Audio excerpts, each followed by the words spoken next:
বৃষ্টি হচ্ছে, খুব খুব বৃষ্টি হচ্ছে, কিন্তু যতই বৃষ্টি হোক আপনার জমির জন্য সাফিসিয়েন্ট হচ্ছে না পুরাটা। আপনার অন্তত পক্ষে আপনার জমিতে আরো সেচ লাগবে। কিন্তু আপনি ভালো করে খেয়াল করে দেখেন, বৃষ্টি হওয়া মানে আবহাওয়া ঠান্ডা হয়ে গেছে, বৃষ্টি হওয়া মানে আপনার জন্য সাপোর্টিং রোল চলতেছে।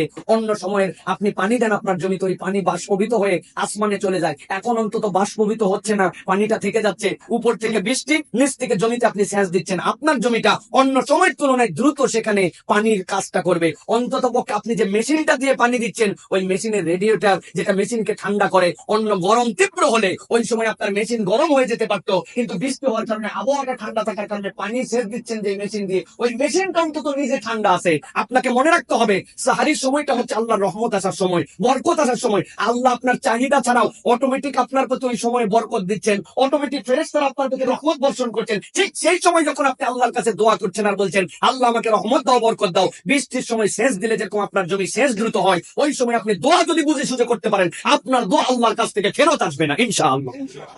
এই জন্য বুঝে সুঝে দোয়া করতে হবে প্রিয় ভাইরা। তাহলে সাহারি আমাদের জন্য করতে হবে এবং সাহারি করা আমাদের জন্য বরকত, এটা মনে রাখতে হবে। এবার দ্বিতীয় যে বিষয়, রাসূলুল্লাহ সাল্লাল্লাহু আলাইহি সাল্লাম বলছেন, সাহারি আপনি কোন সময় করবেন? শেষ রাত্রে 2-3 ঘন্টা আগে, 12টার পরে, শেষ সময়টি কতটুকু আগে? রাসূলুল্লাহ সাল্লাল্লাহু আলাইহি সাল্লাম থেকে সুস্পষ্ট নির্দেশনা আছে।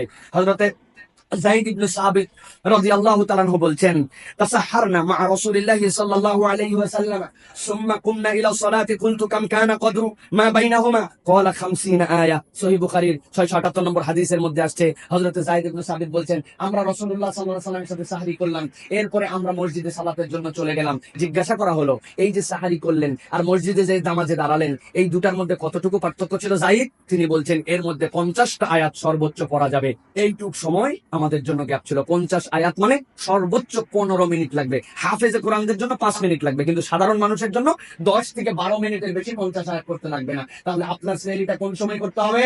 যে একদম শেষ সময়ে, কাছাকাছি সময়, অনেক আগে 3টার সময় সেহরি করে পাট চুকাই দিলেন, বিষয়টা এরকম নয়। বরং সেহরি এবং ফজরের নামাজের গ্যাপ হবে 50 আয়াত। 50 আয়াত পড়তে যতটুকু, ততটুকু সময়। আপনি তো রাসূলুল্লাহ সাল্লাল্লাহু আলাইহি ওয়াসাল্লামের এই হাদিসের আলোকে নিজের জীবনে একদিন টেস্ট করতে পারেন। কোরআনের একদম আলিফ লাম মিম থেকে পড়তে শুরু করলেন, সূরা বাকারার যে আয়াত 50 নম্বর আয়াত পর্যন্ত স্টপ ওয়াচ দিয়ে দেখেন না যে আপনার কতটুকু সময় লাগে 50 আয়াত করতে। তাহলে আপনার সাহারিটা হবে ঠিক এইরকম কাছাকাছি সময়। এটা তাহলে আল্লাহ রাব্বুল আলামিনের রহমত প্রাপ্তির সময়, ফেরেশতাদের দোয়া করার সময়। কেননা রাসূলুল্লাহ সাল্লাল্লাহু আলাইহি ওয়াসাল্লাম জেনে বুঝে ওই সময়টুকুতে সাহারি করতেন। এটা আমাদের জন্য দায়িত্ব প্রিয় ভাইরা, যে এর বেশি গ্যাপ যেন না হয়। গ্যাপ হলে আপনার জন্য গুনাহ হবে না, কিন্তু আমরা তো তাকওয়ার প্র্যাকটিসে রাসূলুল্লাহ সাল্লাল্লাহু আলাইহি ওয়াসাল্লামের দেখানো জীবন নির্দেশনায় সবচেয়ে বেশি রমাদান থেকে বেনিফিটেড হতে চাই। এই জন্য নবীজি যা করছেন আমরা তাই করার চেষ্টা করবো। রাজি আছি তো ইনশাআল্লাহ?